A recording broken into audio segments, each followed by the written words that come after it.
Well, Romanian politics is witnessing one of its most chaotic moments in the 21st century, an election annulled, a controversial leader pushing for a comeback, and the European Union watching from the sidelines as if it were a political thriller. While Bucharest's streets are erupting in protest, the top court's ruling seems like a mere formality. Now, in the thick political blame game, the courts have identified their next target.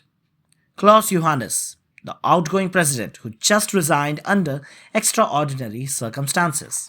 The Romanian President Klaus Iohannis announced his resignation following an impeachment process sparked by public outrage over the cancellation of last year's presidential election. The country's top court invalidated the December vote, citing alleged Russian interference before the first round, which was won by a relatively unknown conservative candidate, Calin Georgescu. Iohannis, a pro-European leader, initially vowed to stay in the office until the rescheduled elections take place in May. However, the mounting political pressure and an aggressive impeachment push from the lawmakers forced his hand. On Monday, the legislators moved forward with impeachment proceedings after the previous two failed opposition-led attempts. To spare Romania and its citizens from the crisis, I resigned from the president position, Iohannis declared, confirming that he will officially step down on Wednesday. He warned that his suspension will throw Romania into further instability, impacting both domestic governance and the international relation.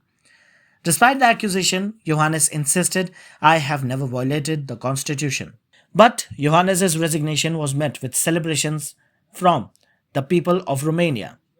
In Bucharest, hundreds of supporters of Calin Georgescu rallied in the streets, leading to clashes with the police. Calin Georgescu, the conservative candidate who won the first round, hailed the resignation as a victory of the Romanian people and demanded that the second round of election should resume immediately. George Simeon, the leader of the AUR party, echoed this sentiment, calling Iohannis' resignation as a triumph for the public.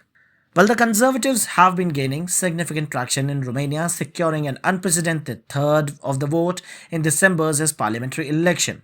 The economic struggle, including the soaring inflation and unease over Russia's war in Ukraine, fueled this tension. The controversy surrounding Iohannis' resignation is just one part of Romania's ongoing political turbulence.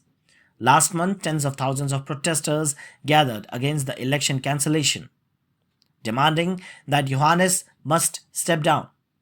His temporary replacement is expected to be Senate President and the Liberal leader Eli Bolojan. Multiple political analysts are observing that Romania's current political climate favors the populist and the anti-establishment narrative. However, they suggest that with the Iohannis' exit, the far right, also known as the Conservatives, have lost a convenient political scapegoat. Iohannis was leading Romania since 2014, navigating the multiple political crises. Yet, critics argue that he was largely detached from the public concern and failed to deliver on promises of a more educated and normal Romania. Particularly, he kneeled to the pressure of the European Union. The cancellation of the national election was a major event within the European Union, and it plunged the whole country into deep uncertainty. Georgescu labeled the election cancellation as a formalized coup d'etat, further fueling tensions. A presidential election is now set for 4th of May, with the presidential runoff on 18th of May if no candidate secures more than 50% of the vote in the first round.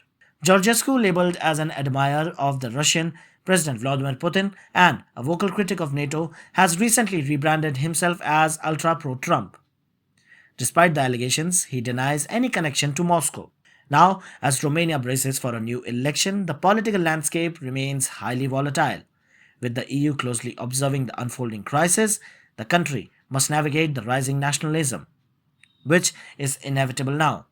With the economic struggle and geopolitical tensions, the country is set for a major shift. Iohannis' resignation may have been seen as a crisis prevention act, but the real battle for Romania is just on the start.